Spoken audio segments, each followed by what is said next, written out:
Wahai imam, nasihati kami dalam hal ibadah. Apa saran anda dalam masalah ibadah untuk kami? Beliau mengucapkan satu kalimat, jemaah sekalian, yang kalimat ini kalau orang memahami dengan cara imania, itu luar biasa bobotnya.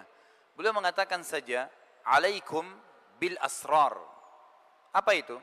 Rahasiakan amal ibadah kalian. Selesai.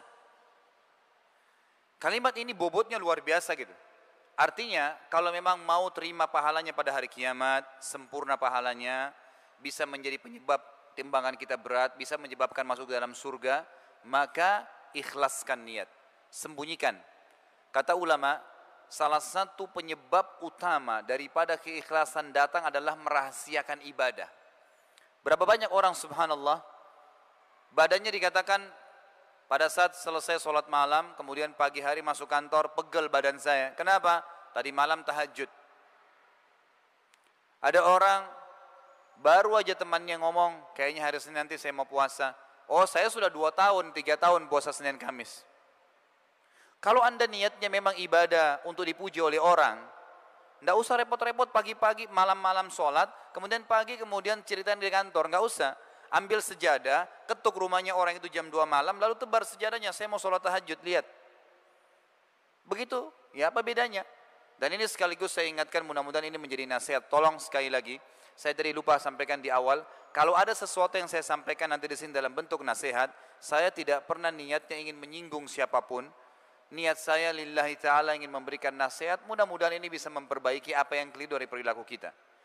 Di Indonesia ini karena sekarang berhubungan dengan musim haji, sudah menjadi tradisi kita, itu kalau pergi haji mengadakan acara walimatus safar.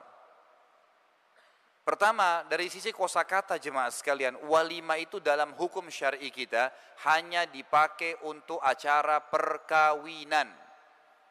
Belum pernah ada dalil dalam syar'i kita, dalam hadis Nabi SAW, bahwasanya walima dipakai untuk istilah yang lain. Memang untuk acara perkawinan. Tapi kita membuat acara, maka dibuatlah istilah walima. Penggunaan kosakata bahasa Arabnya sudah salah, tambah lagi safar supaya dikatakan benar. Sekarang saya tanya, banyak jemaah haji saya, itu kalau mau berangkat saya tanya, untuk apa Bapak Ibu adakan walima safar? Oh, untuk minta maaf Ustaz sama orang-orang. Baik, saya jawab, minta maaf itu dalam Islam diperintahkan sepanjang tahun, bukan pada saat mau haji. Oh, supaya saya didoakan Ustaz sama orang-orang. Salah, Anda yang mau ibadah pergi haji, Anda yang doakan orang. Kok terbalik minta didoain gitu? Apa bedanya orang yang adakan walimah safar mau pergi haji itu dengan orang yang mau sholat tahajud nanti malam, siang harinya undang orang makan, baru bilang begini, doain ya nanti malam saya mau tahajud. Apa bedanya? Sama, mengiklankan ibadah, gitu kan? Padahal sebenarnya para ulama salaf kita, kalau kita dengar kisah para sahabat, para tabi'in, mereka ada yang pergi haji pulang, tidak ada yang tahu kalau dia pergi haji. Pergi umroh, nggak ada yang tahu, pergi pulang. Mereka pergi jihad, pulang dari medan perang 3 bulan kemudian, teman-temannya kira dia baru datang dari perniagaan, padahal dari medan perang. Nggak ada yang tahu. Kita subhanallah, baru ibadah sedikit saja sudah luar biasa, seluruh orang tahu. Bagaimana bisa Allah Azza wa Jalla terima itu? Sementara dalam hadis sahih riwayat Abu Daud dikatakan, innallaha la yaqbalu min amalin illa ma kana khalisan liwajhi. Allah tidak akan terima sebuah amal kalau kecuali kalau itu ikhlas dikerjakan. Ikhlas bagaimana disembunyikan, dirahasiakan. Kecuali memang kita harus terang-terangan, kayak sholat berjamaah itu pun kita kontrol gitu kan. Tapi masalah ibadah yang memang dasarnya disembunyikan, sholat tahajud, sholat sunnah, sedekah, apa saja ibadah yang lainnya maka dirahasiakan.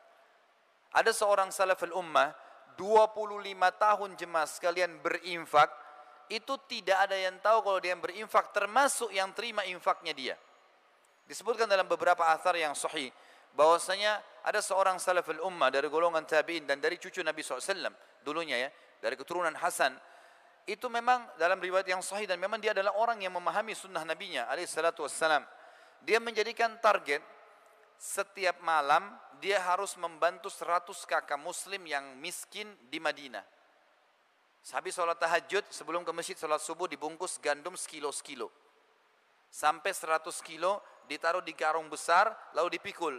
Naik kuda, ditaruh di rumahnya orang-orang miskin yang jadi target. Taruh, tinggalkan. Tidak diketuk ya. Ini dari saya, enggak. Taruh, ditinggalin. 25 tahun.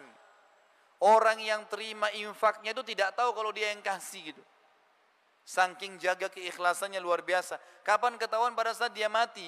Waktu dia meninggal dunia, gitu kan?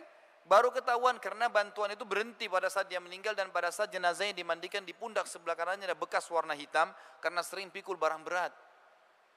Orang lain lagi di antara salaful ummah ada yang puasa Senin Kamis. Bukan enggak boleh sampaikan ke istri ya, tapi dia ini pribadi dia berijtihad. Dia puasa Senin Kamis dari awal nikah sampai 20 tahun, istrinya enggak tahu kalau dia puasa Senin Kamis. Bagaimana ceritanya? Dia punya toko di tengah pasar Baghdad, setiap pagi disiapin sarapan sama istrinya.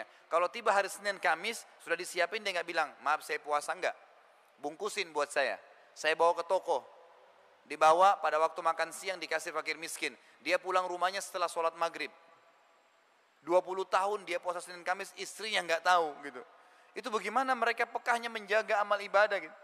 Bagaimana dengan kita subhanallah yang baru 2 tahun puasa Senin Kamis, mungkin baru infak ke yayasan 1 juta, sudah seluruh dunia tahu infak itu. Maka nasihat Rabi bin Haitham luar biasa, beliau mengatakan alaikum bil asrar, rahasiakan amal solehmu, selesai.